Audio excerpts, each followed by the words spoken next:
الحمد لله وحده والصلاة والسلام على من لا نبي بعده.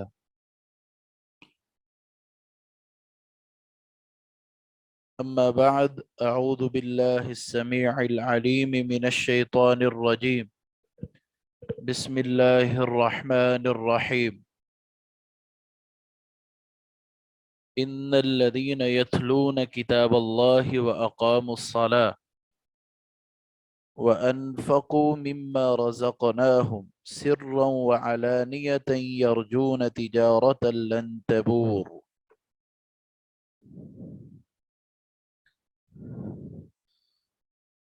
کل ہم نے علم کی اہمیت کے حوالے سے گفتگو کی تھی اور علم سیکھنے کے فضائل اور علم سیکھنے والے کے لیے انعامات اور عالم کی فضیلت کے حوالے سے ہم نے گفتگو کی تھی۔ آج بھی بنیادی باتوں میں سے ہم کچھ باتوں کی طرف اشارہ کریں گے۔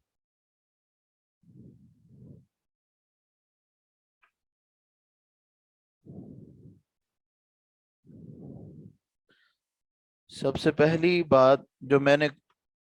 شروع میں آیت تلاوت کی ہے، اس میں اللہ فرماتے ہیں یقیناً وہ لوگ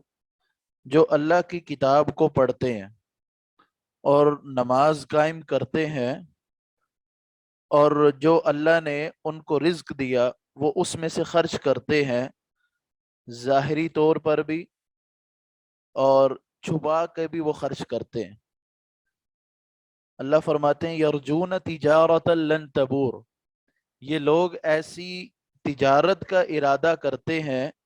یا ایسی تجارت کی یہ امید رکھتے ہیں کہ جو تجارت ختم ہونے والی نہیں ہے، رائے گاہ جانے والی نہیں ہے،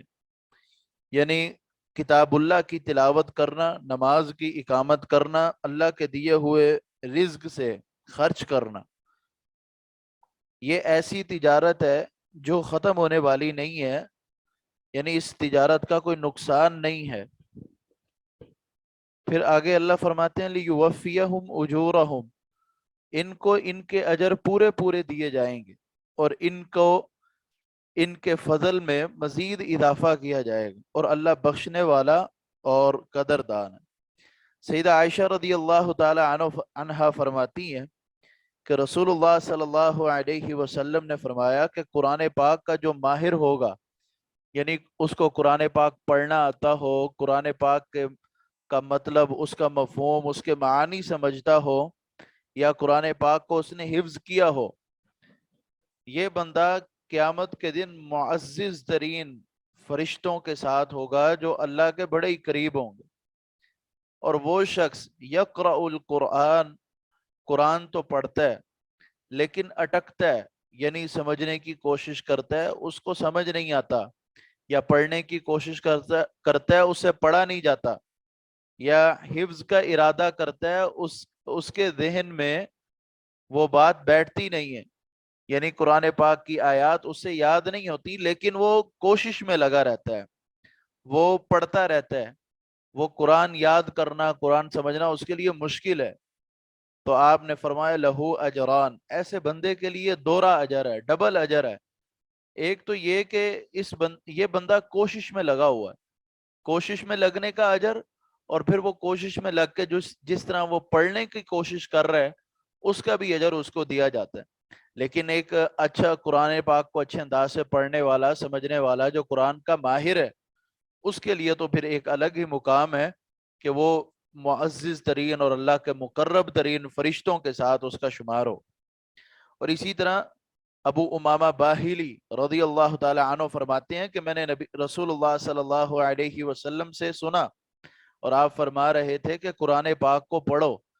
کیونکہ یہ قرآن قیامت کے دن اپنے پڑھنے والے کے لیے سفارشی بن کے آئے گا۔ قیامت کے دن ہمیں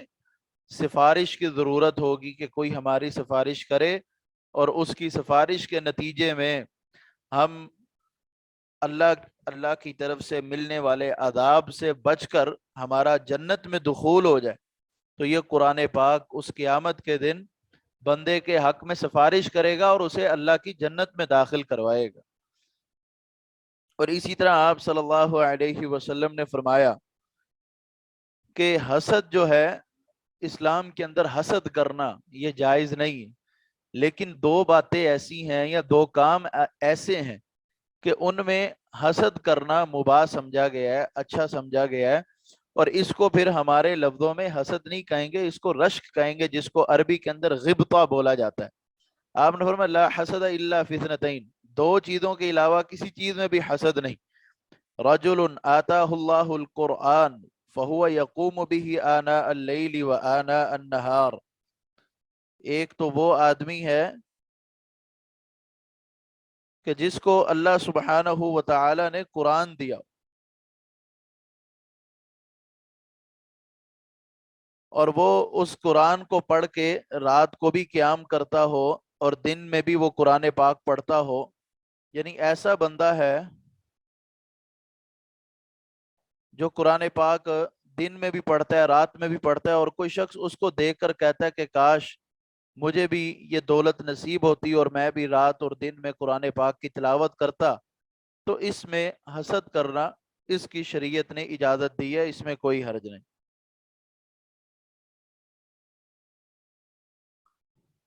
اور اسی طرح ایک وہ آدمی آتاہ اللہ مالا فہو ینفقہ آناء اللیل و آناء النہار، ایک وہ بندہ ہے کہ جس کو اللہ سبحانہ و تعالی نے مال دیا ہو، وہ پھر رات اور دن دونوں میں مال کو خرچ کرتا اور ایک دیکھنے والا دیکھے اور کہے کہ کاش اللہ بھی مجھے ایسا مال دے، میں بھی لوگوں کے لیے آسانیاں مہیا کروں، رات اور دن میں لوگوں کے لیے خرچ کروں۔ یعنی ایک بندہ جو رات اور دن قرآن پاک کی تلاوت کرنے والا ہے، اس کو دیکھ کر اگر کوئی رشک کرتا ہے کہ مجھے بھی قرآن کی دولت ملے، میں بھی قرآن پاک کو پڑھوں اور قرآن پاک کی دن و رات میں تلاوت کروں، تو ایسے بندے کے لیے قرآن پاک ایسے بندے کو دیکھ کر رشک کرنا کہ ہمیں بھی اس طرح دولت نصیب ہو، تو اس کی شریعت نے اجازت دی ہے۔ اور اسی طرح ابن مسعود رضی اللہ تعالی عنہ فرماتے ہیں کہ رسول اللہ صلی اللہ علیہ وسلم نے فرمایا من قرأ حرفا من کتاب اللہ فلہ بہ حسنہ، کہ جس نے اللہ کی کتاب کا ایک بھی حرف پڑھا تو ایک حرف کے بدلے اس کے لیے نیکی ہے، والحسنۃ بعشر امثالها، اور اس کی ایک نیکی 10 نیکیوں کے برابر ہے۔ اور پھر آپ نے فرمایا الف لام میم حرف، میں یہ نہیں کہتا کہ الف لام میم یہ ایک حرف ہے، بلکہ الف حرف ولام حرف ومیم حرف، الف ایک حرف ہے، میم دوسرا حرف ہے، لام دوسرا حرف ہے، میم تیسرا حرف ہے، یعنی یہ الگ الگ حرف ہیں، ہر حرف پڑھنے کے بدلے اللہ بندے کو نیکی عطا کرتے ہیں، اور ایک نیکی وہ 10 نیکیوں کے مثل ہے۔ یہ اب یہاں جو بات ہے یہ کہ ہر حرف پڑھنے پر اللہ نیکی دیتے ہیں اور 10 نیکیوں تک بڑھا دیتے ہیں۔ 10 نیکیوں تک اجر کو بڑھانا یہ اس وقت ہوگا کہ جب بندہ قرآن پاک کی تلاوت پر خلوص انداز سے کرے، اللہ کی رضا کے لیے کرے، قرآن پاک کو سمجھے، سمجھنے کے لیے قرآن پڑھے، تو صرف اس کا غرض اللہ کی رضا اور اس خوشنودی کو حاصل کرنا ہو، تو تب وہ اس کی ایک حرف پڑھنے کی جو ایک نیکی ہے، وہ ایک نیکی 10 نیکیوں تک بھی بڑھائی جا سکتی ہے۔ اور دیگر روایات اور قرآن پاک کی آیات کو جمع کیا جائے تو یہ پتہ چلتا ہے کہ ایک نیکی اللہ سبحانہ و تعالی انسان کی 700 گنا تک اس کا اجر عطا کرتے ہیں، بشرط یہ کہ جس طرح بندے کا خلوص ہوگا، جس طرح انسان اللہ کو راضی کرنے کی غرض سے دنیا کے دکھلاوے اور ہر ایک چیز سے پاک ہو کر آخرت کو اپنے ذہن میں بٹھا کر اگر قرآن پاک کو پڑھے اور سمجھے، تو اس کی نیکیوں کے اندر اللہ سبحانہ و تعالی مزید اضافہ کر دیتے۔ اور مزید قرآن پاک کی تلاوت، قرآن پاک کو سننے کے حوالے سے بھی اللہ سبحانہ و تعالی فرماتے ہیں وَإِذَا قُرِئَ الْقُرْآنُ فَاسْتَمِعُوا لَهُ، جب قرآن پاک کو پڑھا جائے تو اس کو سنو، وَأَنصِتُوا، اور خاموش ہو جاؤ، لَعَلَّكُمْ تُرْحَمُونَ، تاکہ تم پر رحم کیا جائے۔ یعنی قرآن پاک کی تلاوت سننے سے انسان رحمت کا اور اللہ کے رحم کا مستحق ٹھہرتا ہے۔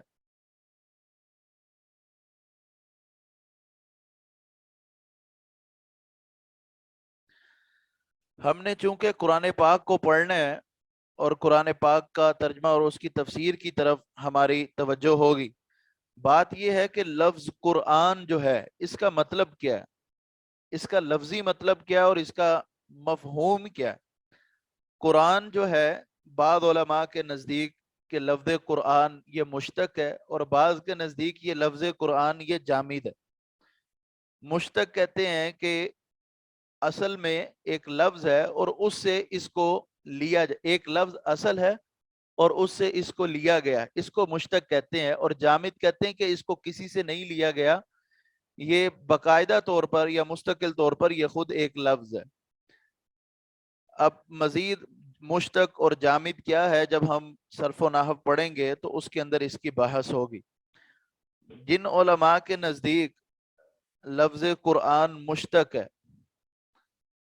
وہ یہ کہتے ہیں کہ یہ قرأ جس کے معنی ہے تلاوت کرنا، یہ قرآن قرأ سے نکلا ہے جو کہ پڑھنے کے مترادف ہے، پڑھنے کے ہم معنی ہے. جیسے کہ اللہ سبحانہ و تعالی قرآن میں فرماتے ہیں انا علینا جمعہ و قرآن، ہمارے ذمے ہے اس کا جمع کرنا اور اس کو پڑھانا. لہذا اس کا قرآن پاک کا ایک معنی مشتق، جب قرآن کو مشتق سمجھا جائے تو اس کا معنی قرأ سے ہوگا، یعنی تلا، یعنی اس نے تلاوت کی. اور اس اعتبار سے یعنی قرآن کا مطلب یہ ہوگا، یہاں پر یہ قرآن مصدر کو مفعول کے معنی میں لیا جائے گا کہ یعنی وہ چیز جس کو پڑھا جاتا ہے. اور اسی طرح یہ بھی کہا گیا ہے کہ قرآن جو ہے یہ فعلان کے وزن پر ہے اور یہ قرء، القرء سے یہ نکالا گیا، القرء سے یہ مشتق ہے. تو تب القرء کا معنی ہے جمع کرنا. جس طرح ایک شخص حوض کے اندر پانی جب اکٹھا کر لیتا ہے اور اس کو جمع کر لیتا ہے تو اس موقع پر عرب جو ہے یہ لفظ بولتے تھے قرأت الماء، میں نے پانی کو جمع کر لیا. اب جب قرآن کا معنی جمع کرنا کیا جائے گا تو اس اعتبار سے اس کا مفہوم یہ بنے گا کہ اس قرآن میں صورتوں کو اور آیات کو اور انبیاء کے واقعات کو اور اسی طرح اوامر اور نواہی، اوامر یعنی جن باتوں کا اللہ نے حکم دیا، اور نواہی جن باتوں سے اللہ نے منع کیا، اسی طرح تمام جو کتب جو کہ قرآن سے پہلے گزر چکی ہیں ان کا ذکر اس قرآن کے اندر محفوظ ہے. یعنی اس قرآن نے ان تمام چیزوں کو جمع کیا ہو. اسی طرح قرآن کا ایک معنی یہ جو مشتق ہے من قرآن کا ایک معنی جس سے یہ مشتق ہے وہ یہ ہے کہ یہ ملانے سے، اس کا ایک معنی قرآن کا ایک معنی ملانا بھی ہے. اور اس اعتبار سے کہ اس قرآن میں آیتوں اور حروف کو بعض کے ساتھ ملایا گیا، یعنی صورتوں کو بعض صورتوں کے ساتھ، آیات کو آیات کے ساتھ، حروف کو حروف کے ساتھ ملایا گیا. اور اسی طرح یہ قرائن سے بھی مشتق ہے. قرائن کا معنی یہ ہے کہ لأن الآیات فی یصدق بعضها بعضا، کے بعض آیتیں بعض آیتوں کی تصدیق کرتی ہیں اور بعض آیتیں بعض آیتوں کے ہم معنی اور مشابہ. یعنی قرائن کا معنی مشابہ ہونا اور ہم مثل ہونا، یعنی قرآن پاک کی جو آیات ہیں وہ ایک دوسرے سے ملتی جلتی. یہ معانی ان علماء نے کی ہیں کہ جن کے نزدیک قرآن مشتق ہے، یعنی لفظ قرآن یہ مشتق ہے. اور جن کے نزدیک لفظ قرآن مشتق نہیں ہے ان میں سے امام شافعی رحمہ اللہ وہ فرماتے ہیں کہ لفظ قرآن اس کے شروع میں جو الف لام ہے القرآن، یہ نہ تو محموز ہے نہ ہی مشتق ہے، بلکہ یہ اللہ سبحانہ و تعالی کا جو کلام ہے جس کو نبی صلی اللہ علیہ وسلم پر اتارا گیا ہے، یہ اس کے لیے بطور نام ہے. جس طرح تورات اور انجیل کا نام ہے، تورات اور انجیل یہ کتابوں کے نام ہیں، اسی طرح قرآن بھی یہ اللہ کے کلام، اللہ کا کلام جو محمد صلی اللہ علیہ وسلم پر اتارا گیا، یہ اس کا نام ہے. اور یہ علماء کے کچھ اقوال تھے اور انہوں نے قرآن کے لفظی اور اصطلاحی معنی کی ہیں، وہ میں نے آپ کے سامنے رکھے ہیں۔ اسی طرح اصطلاح کے اندر یعنی قرآن پاک کی اصطلاحی تعریف وہ کیا؟ اس حوالے سے مفسرین لکھتے ہیں القرآن کلام اللہ المنزل علی نبیہ محمد صلی اللہ علیہ وسلم، کہ قرآن اللہ کا کلام ہے جس کو محمد صلی اللہ علیہ وسلم پر اتارا گیا، اور قرآن اپنے لفظوں کے ساتھ یہ ایک معجزہ ہے، اور اس کی تلاوت کر کے اجر و ثواب کو حاصل کیا گیا ہے، اور یہ قرآن تواتر کے ساتھ منقول ہے، یعنی اس کے اترنے میں کسی بھی قسم کا کوئی شک نہیں، اور اس قرآن کو مصحف میں لکھا گیا ہے سورہ فاتحہ سے لے کر سورہ ناس تک۔ پہلی بات اس میں کہ کلام اللہ، القرآن کلام اللہ، جب ہم نے یہ کہا کہ یہ قرآن اللہ کا کلام ہے، یہ بات کہنے سے بشر، جن اور فرشتے ان سب کا کلام اس سے خارج ہو گیا، یعنی ہم یہ نہیں کہہ سکتے کہ یہ قرآن کسی آدمی کا یا کسی جن کا یا کسی فرشتے کا یا کسی بزرگ کا نہیں۔ جب ہم نے یہ کہا القرآن و کلام اللہ، کہ یہ قرآن جو ہے اللہ کا کلام ہے، تو اس سے دنیا کے جتنے بھی کلام ہیں وہ سب اس سے خارج ہو گئے۔ پھر ہم نے یہ کہا کہ یہ قرآن المنزل علی نبیہ محمد، اللہ نے اس قرآن کو اپنے نبی محمد صلی اللہ علیہ وسلم پر اتارا۔ جب ہم نے یہ کہا تو اس بات نے جو کتابیں سابقہ انبیاء پر اتری، مثلا تورات، انجیل، زبور اور دیگر صحف، صحیفے، جب ہم نے کہا کہ یہ محمد صلی اللہ علیہ وسلم پر اتارا گیا تو سابقہ تورات، زبور، انجیل اور صحیفے وہ سب اس سے خارج ہو گئے۔ پھر ہم نے یہ کہا کہ قرآن اپنے لفظوں کے ساتھ معجزہ ہے، اس سے پھر حدیث قدسی اور نبی اکرم صلی اللہ علیہ وسلم کے فرامین وہ سب اس سے خارج ہو گئے، کیونکہ حدیث قدسی کہتے ہیں کہ وہ بات جس کو اللہ کے رسول اللہ سبحانہ و تعالی سے بیان کریں، اور اسی طرح حدیث نبوی کا مطلب یہ ہے کہ آپ صلی اللہ علیہ وسلم کی جو اقوال افعال ہیں وہ جو ہم تک پہنچیں۔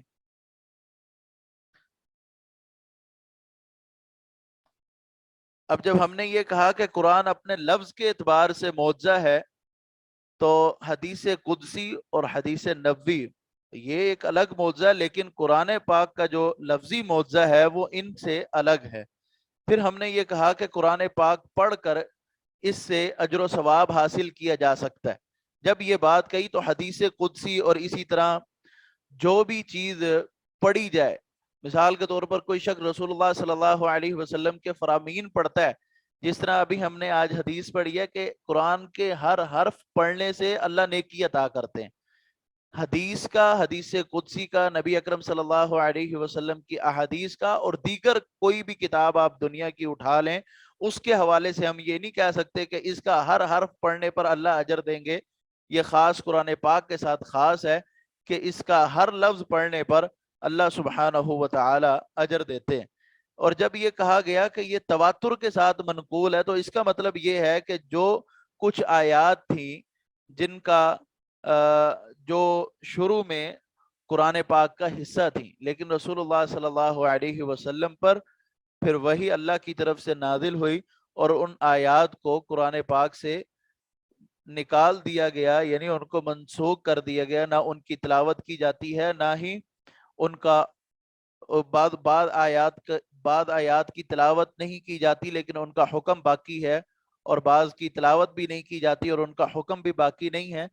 تو یہ چیزیں اب قرآن کے اندر نہیں ہیں، بلکہ یہ قرآن تواتر کے ساتھ منقول ہے۔ اب ہم ان ساری باتوں کو اکٹھا کریں تو قرآن پاک کا اصطلاحی معنی یہ ہے کہ قرآن اللہ کا کلام ہے جس کو اللہ نے اپنے نبی محمد صلی اللہ علیہ وسلم پر اتارا،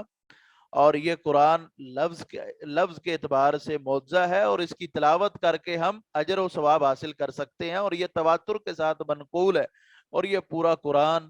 مصاحف میں، مصحف میں، سورہ فاتحہ سے لے کر سورہ ناس تک اس قرآن پاک کو لکھ دیا گیا۔ اب کچھ بات کرتے ہیں ہم تفسیر کے حوالے سے کہ تفسیر کیا ہے۔ تفسیر کا جو لغوی معنی ہے وہ یہ ہے کہ وضاحت کرنا اور نہایت ہی اچھے انداز سے کسی بات کو واضح کرنا۔ قرآن پاک میں اللہ فرماتے ہیں وَلَا يَأْتُونَكَ بِمَثَلٍ إِلَّا جِئْنَاكَ بِالْحَقِّ وَأَحْسَنَ تَفْسِيرًا، وہ آپ کے پاس کوئی مثال نہیں لائیں گے مگر ہم جو آپ کے پاس لائیں گے وہ حق ہوگا، اور وہ بہترین وَأَحْسَنَ تَفْسِيرًا، اور وہ اچھی تفسیر ہوگی، یعنی بیاناً و تفصیلاً، یعنی جو ہم آپ کو بتائیں گے وہ واضح ہوگا اور مفصل ہوگا، تفصیل سے بیان کیا جائے گا۔ یعنی یہ تفسیر جو ہے اس کا جو اصل ہے وہ فسرا سے ہے، جس کا معنی بینا و وضح، یعنی کسی چیز کو واضح کرنا، بیان کرنا، اس کی وضاحت کرنا۔ اور تفسیر کی جو اصطلاحی تعریف ہے جس کو علماء نے بیان کیا ہے کہ یہ وہ علم ہے کہ جس کے ذریعے سے کتاب اللہ کو سمجھا جاتا ہے، وہ کتاب اللہ جس کو محمد صلی اللہ علیہ وسلم پر اتارا گیا، اسی طرح اس کتاب اللہ کے بیان اور اس کے اس علم میں کتاب اللہ کے معانی کا بیان کیا جاتا ہے، اور اس علم کو پڑھ کر ہم قرآن پاک سے احکام اور اس کی آیات کی حکمتیں وہ معلوم کر سکتے۔ قرآن پاک کی تفسیر میں سب سے پہلی چیز یہ ہے کہ قرآن پاک کی قرآن پاک کی بعض آیتوں کی تفسیر کرتے ہیں۔ یعنی ایک آیت ہے، اس کی تفسیر اگر ہمیں نہیں پتہ چل رہی تو قرآن پاک کی کوئی دوسری آیت ہوگی جو اس کی تفسیر کر دے گی۔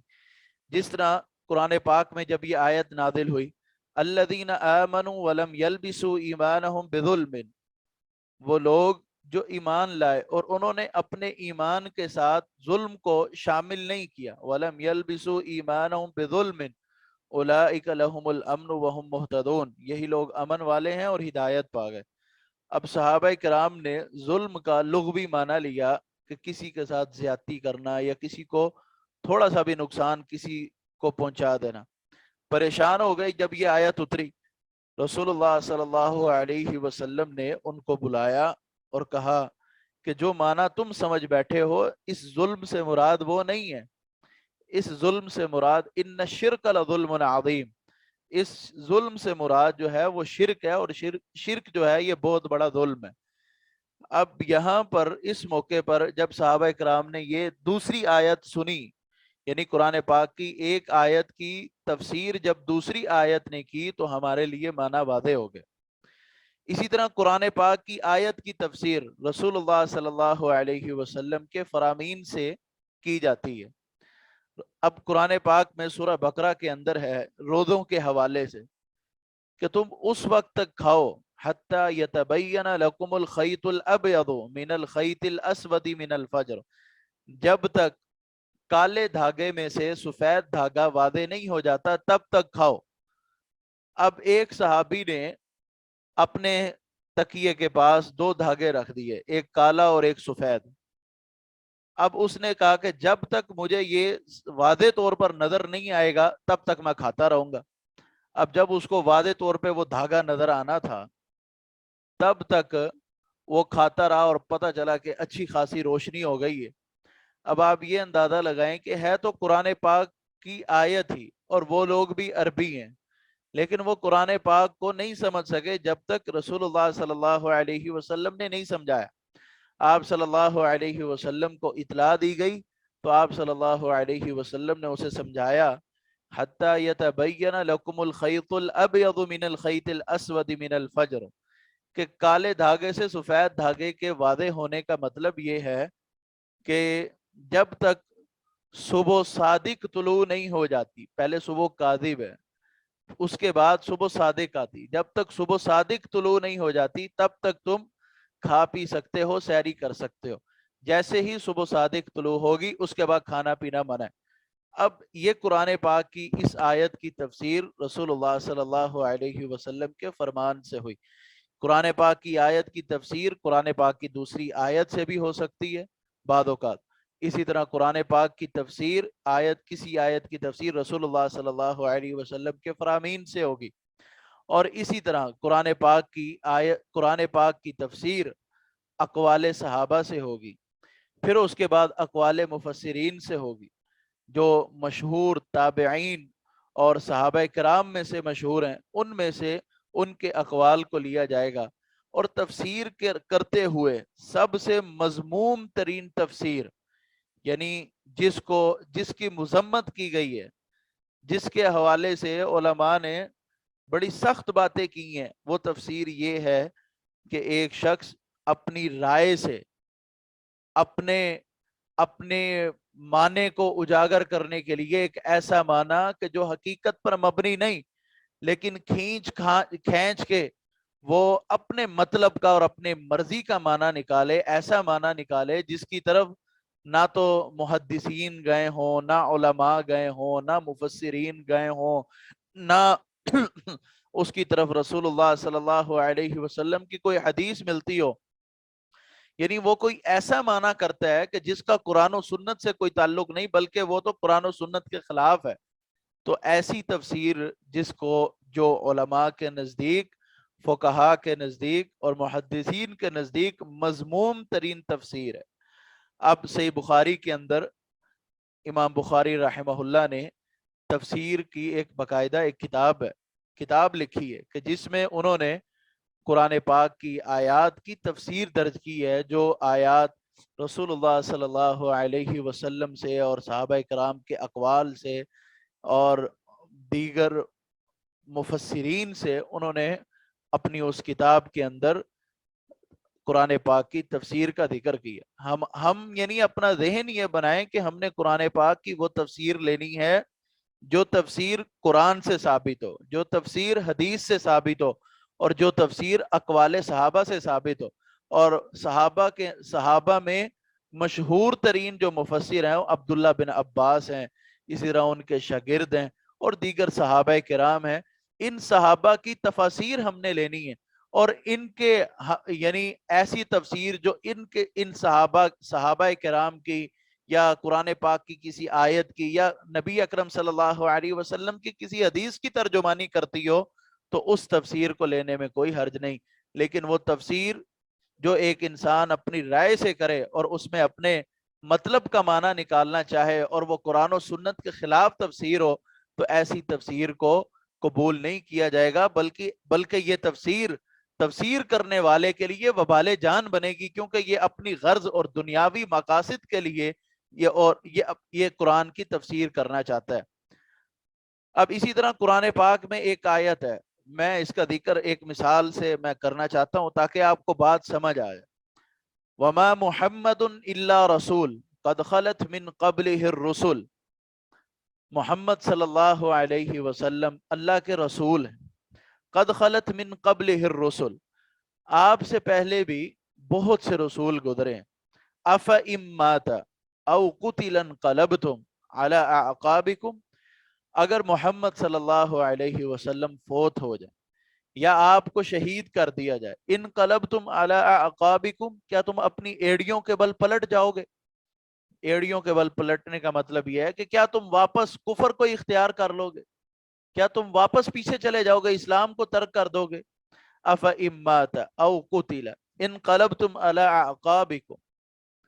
اب اس آیت یہ رسول اللہ صلی اللہ علیہ وسلم کی وفات کے بعد سیدنا ابو بکر رضی اللہ تعالی عنہ نے یہ آیت پڑھی اور اس کے بعد کہا من کان منکم یعبد محمدا فإن محمدا قد مات ومن کان منکم یعبد اللہ فإن اللہ حی لا يموت، تم میں سے جو شخص محمد صلی اللہ علیہ وسلم کی عبادت کرتا تھا تو سن لو کہ محمد صلی اللہ علیہ وسلم فوت ہو چکے ہیں، اور جو تم میں سے اللہ کی عبادت کرتا تھا اور اللہ کو موت نہیں آنی، فإن اللہ حی لا يموت، وہ تو زندہ رہنے والا ہے، اسے موت کبھی نہیں آئے گی۔ یہ اس آیت کا مفہوم ہے، معنی ہے کہ محمد صلی اللہ علیہ وسلم نے دنیا سے رخصت ہو جانا ہے۔ آپ کی وفات کے بعد صحابہ پریشان ہوئے کہ یہ کیا ہوا، اور بعض کو یقین نہیں آ رہا تھا، جس طرح سیدنا عمر رضی اللہ تعالی عنہ تھے۔ سیدنا ابو بکر کا یہ خطبہ سننے کے بعد ان کو یقین ہوا کہ واقعی رسول اللہ صلی اللہ علیہ وسلم کی وفات ہو گئی ہے۔ اب یہ آیت، اس کا معنی، مفہوم اور تفسیر یہ ہے جو میں نے آپ کو سنا دی۔ اب ایک کتاب ہے اہل تشیع کی جس کا نام ہے نجال کشی، اس کے اندر وہ لکھتا ہے کہ 3 صحابہ کرام کے علاوہ رسول اللہ صلی اللہ علیہ وسلم کی وفات کے بعد 3 صحابہ کے علاوہ سارے کے سارے صحابہ وہ مرتد اور کافر ہو گئے تھے۔ اب یہ ایسی قرآن کی تفسیر ہے جو ہمیں حقیقی معنی سے دور لے کے جا رہی ہے،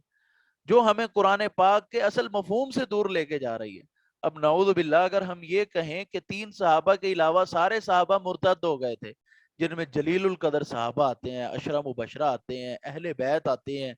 نبی اکرم صلی اللہ علیہ وسلم کے گھر والے، آپ کی اولادیں آتی ہیں، تو یہ سب ان میں شامل ہوتے ہیں۔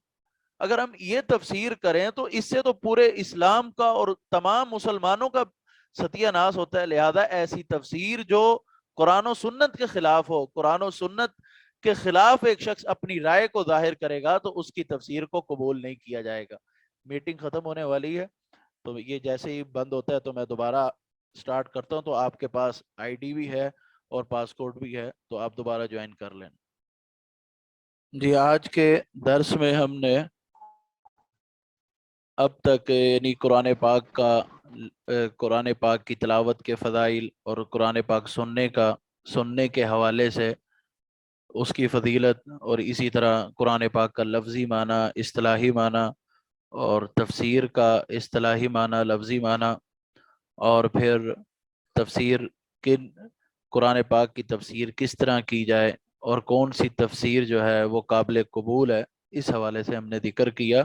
اور تفاسیر میں سے سب سے مذموم ترین تفسیر جو ہے وہ تفسیر ہے کہ جو شخص اپنی رائے سے کوئی تفسیر کرے، اور یہ تفسیر جو ہے علماء کے نزدیک قابل قبول نہیں۔ لیکن اگر کوئی تفسیر اپنی رائے سے تفسیر کرتا ہے اور وہ تفسیر قرآن و سنت کے مخالف نہیں ہے، اقوال صحابہ کے مخالف نہیں ہے، تو اس تفسیر کو قبول کیا جائے۔ ایسی تفسیر جو قرآن و سنت کے مخالف ہوگی وہ تفسیر قبول نہیں کی جائے۔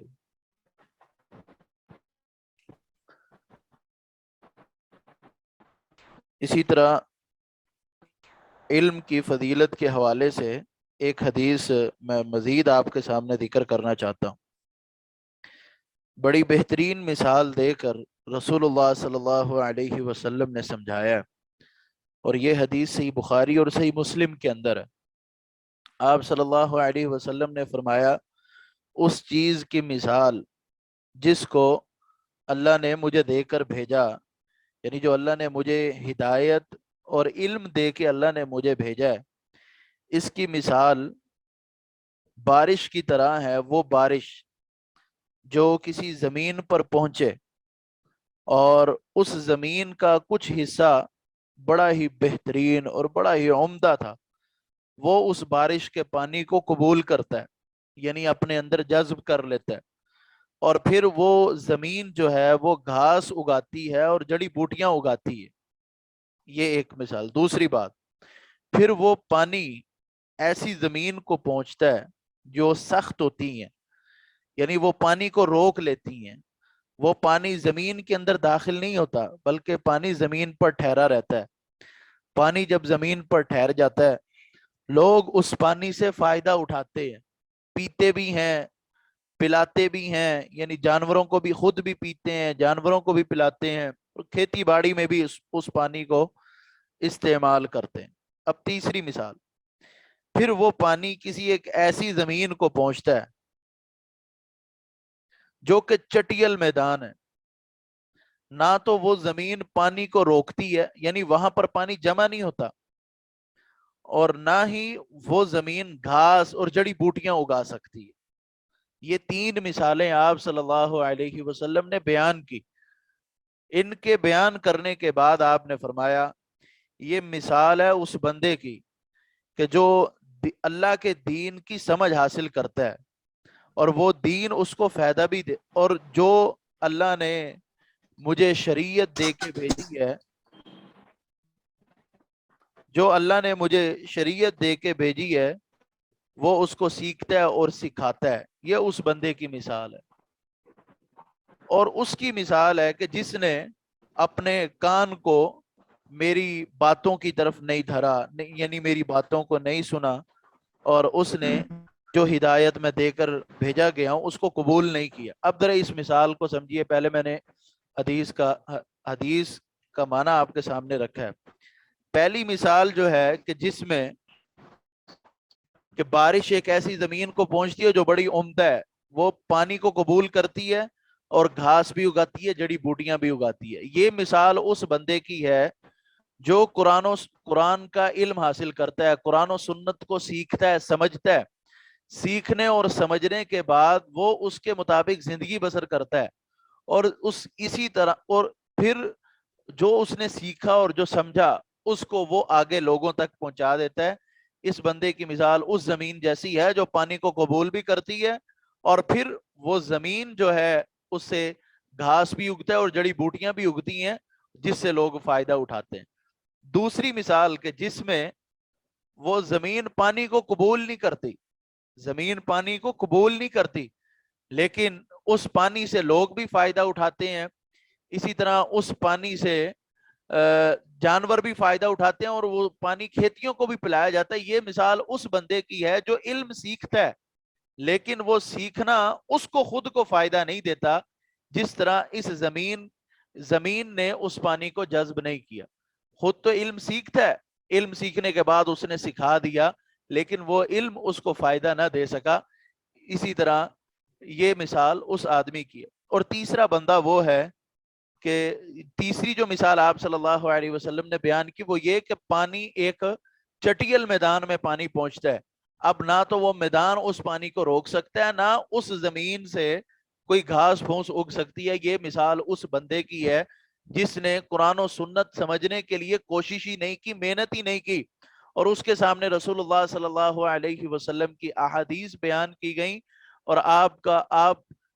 اس کے سامنے قرآن پاک کو رکھا گیا، اس کو قرآن پاک سیکھنے اور سمجھنے کی طرف اس کی توجہ دلائی گئی، اس نے اس کی طرف کان ہی نہیں دھرا۔ اس کی مثال اس بنجر زمین جیسی ہے کہ جو نہ تو پانی کو روکتی ہے اور نہ ہی جو ہے اس سے نہ ہی وہ زمین کوئی گھاس پھوس اگا سکتی ہے۔ یہ اس بندے کا حال جو شریعت کی طرف کان نہیں دھرتا، جو قرآن و سنت کو سیکھنے کی طرف تگ و دو نہیں کرتا، کوشش نہیں کرتا، اس کی مثال اس بنجر زمین جیسی ہے جو کسی کھاتے کی نہیں ہے۔ لہذا اللہ ہم سب کو قرآن و سنت کو پڑھنے، سمجھنے اور سیکھنے والا بنائے۔ اسی طرح رسول اللہ صلی اللہ علیہ وسلم نے فرمایا کہ قیامت کے قریب ان اللہ لا يقبض العلم انتزاعا ينتزعه من الناس، ایسا نہیں ہوگا کہ اللہ سبحانہ و تعالی علم کو لوگوں کے دلوں سے کھینچ لیں۔ ایسا نہیں ہوگا کہ ایک بندہ عالم ہو کھڑے کھڑے جاہل ہو جائے، نہ ایسا نہیں ہوگا، بلکہ علم ختم کیسے ہوگا؟ وَلَكِنْ يَقْبِضُ الْعِلْمَ بِقَبْضِ الْعُلَمَاء، اللہ جب علم کو ختم کریں گے تو اللہ اہل علم کو فوت کر دیں گے۔ لہذا یہ ایسا وقت آنے سے پہلے ہمیں یہ چاہیے کہ ہم خود قرآن پاک کو سیکھیں اور سمجھیں۔ آپ نے فرمایا کہ جب یہ وقت آئے گا اللہ اہل علم کو فوت کر دے گا، اس کے بعد دنیا کے اندر کوئی بھی عالم باقی نہیں رہے گا، لوگ جاہلوں کو اپنا سردار بنائیں گے، ان سے سوال کریں گے، وہ جاہل لوگ ان کو فتوے دیں گے بغیر علم کے، وہ تو خود بھی گمراہ ہوں گے اور لوگوں کو بھی گمراہ کریں گے۔ میں اللہ سے دعا کرتا ہوں کہ اللہ سبحانہ و تعالی ہمیں استقامت نصیب کرے، کیونکہ قرآن میں اللہ فرماتے ہیں ان الذین قالوا ربنا اللہ ثم استقاموا تتنزل علیہم الملائکہ، جنہوں نے کہا کہ ہمارا رب اللہ ہے اور وہ اس پر ڈٹ گئے، ان کے اوپر اللہ کے فرشتے اترتے ہیں۔ جب ہم ارادہ کر چکے ہیں کہ ہم قرآن پاک کو پڑھیں گے، ترجمہ تفسیر سیکھیں گے،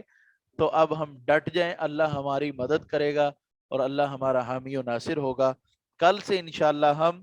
سورہ فاتحہ سے قرآن پاک کا ترجمہ اور اس کا تفسیر،